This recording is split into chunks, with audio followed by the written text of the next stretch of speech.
There are not many inputs for the Hurst cycles indicator, but let's take a look at them. And you do that, of course, by right-clicking on your chart, choosing Indicators List, and choosing your Hurst cycles indicator. Most of the time, you are probably going to want to work with the default inputs, but this is what they all mean so that you can change them and customize your Hurst cycles experience. That first variable is the name to use for the analysis, and that is, by default, the word default. If you are an experienced Hurst cycles analyst and you want to be monitoring 2 or 3 different analysis possibilities on your charts, or perhaps working with different nominal models for your analyses, then you would change the name of the analysis that you're using. So, for instance, you might change that to short nominal model or something like that. That way, when you open up other charts and you wish to see the results of a particular analysis, you simply change that input to match the name of the analysis that you want to see. Then we have some display settings. The first one is to adjust the display according to the time frame. I would strongly recommend that you do that. That is set to true by default. If you set it to false, then you will find that all cycle information will be presented on all of your time frames.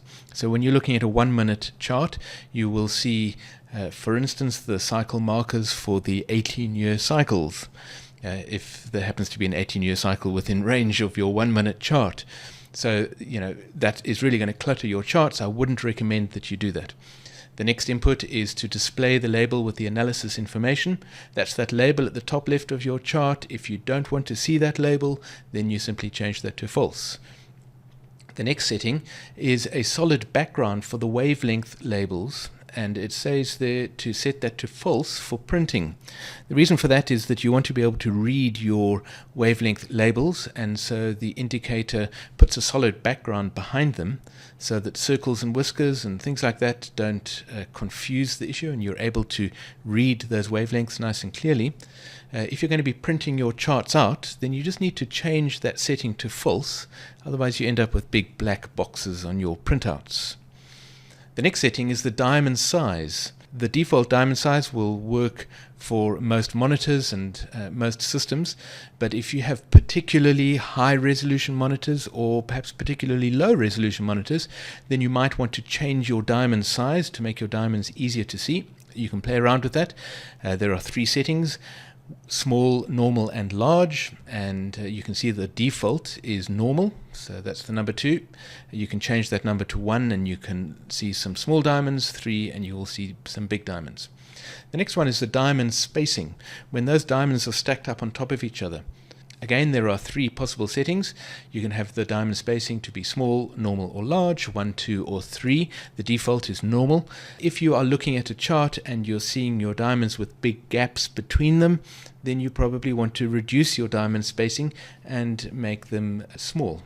If, on the other hand, your diamonds are constantly overlapping each other and it all looks a bit of a mess, then you might want to make your diamond spacing large. The next set of inputs are all the colors for your cycles. I don't really need to explain that. You can simply change the colors for all of your cycles to make them easier to recognize. You will see here all the cycles for the nominal model, the default Hurst nominal model, which starts with the 18-year cycle, then the 9-year, 54-month, 18-month, and so on, all the way down to the 1-day cycle. The intraday cycles are, of course, dynamic cycles.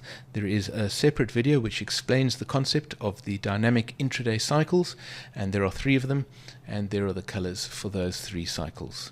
There is then a setting about your chart background. It asks whether your chart background is dark. That information is used to adjust the color of the analysis label. If you like to work with pale background charts, then you will change that to false, and it will change the sequence of colors for your analysis label. Then there are some other settings. The communication channel, which it does warn you should only be adjusted by experts. The communication channel is the way in which the Hurst cycles indicator communicates with other Hurst cycles tools, such as the FLD, the VTL, and any custom indicators or expert advisors that you might make for yourself. You would not want to change this unless you have another indicator that you work with which uses MT4's broadcast feature. If that happens and your Hurst cycles indicator is beginning to interfere with your other indicator, then you can change your communication channel. If that is the case, please contact us, contact support, and we will help you do that, because you can very easily prevent your Hurst cycles indicators from speaking to each other, which means that your charts won't update analyses and all kinds of other things will happen. So don't change that unless you have spoken to us and really know what you're doing. The final input is to log debug messages, which is used for bug reporting. If you have any problems with your Hurst cycles indicator, you will of course contact support, and they will ask you to turn on your log debug messages input. So you will change that to true, and the indicator will log lots of messages about the analysis that it's performing and perhaps any problems that it's encountering, and then you will email those debug messages to us so that we can resolve any problems that you might be having. I recommend that unless you're having problems, you leave that input as false, because it does record quite a lot of messages and it just puts a bit of extra strain onto your trading platform. And those are your inputs for your Hurst cycles indicator.